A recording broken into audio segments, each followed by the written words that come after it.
Tampang Aditya Dwi Nugraha, tersangka kasus pembunuhan wanita muda di Hotel Citra Dream Semarang.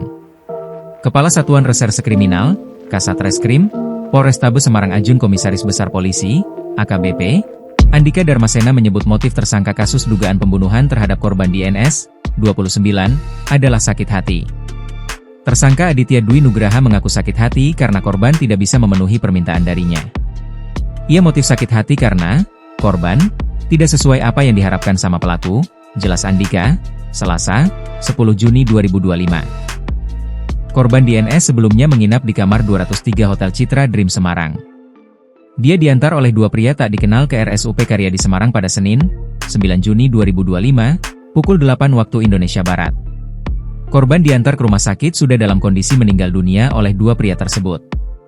Ada sejumlah luka di tubuh korban seperti leher, mulut berdarah dan kuku memar. Tak hanya itu, korban mengenakan pakaian tak lengkap. Selepas mendapatkan laporan dari rumah sakit, polisi memburu para terduga pelaku. Polisi menyisir kasus ini dengan memintai keterangan dari dua pria yang mengantarkan korban ke rumah sakit. Keterangan dari para saksi ini mengerucut ke tersangka yang ternyata sudah melarikan diri ke Surabaya, Jawa Timur. Ya, kami tangkap di Surabaya, sambung Andika. Menurut Andika, tersangka ini masih diperiksa secara intensif. Pihaknya masih mengulik soal keterlibatan tersangka dengan korban. Terkait korban sempat diisukan sebagai pekerja seks perempuan, PSP, Andika belum bisa memastikannya. Ya, soal itu nanti kita sampaikan. Ini tersangka juga lagi diperiksa dulu, kalau sudah lengkap baru kita sampaikan, jelasnya.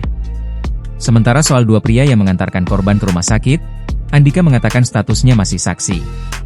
Yang mengantarkan itu beda orang, dengan tersangka, ini kami periksa dulu dan dalami prosesnya, tambahnya.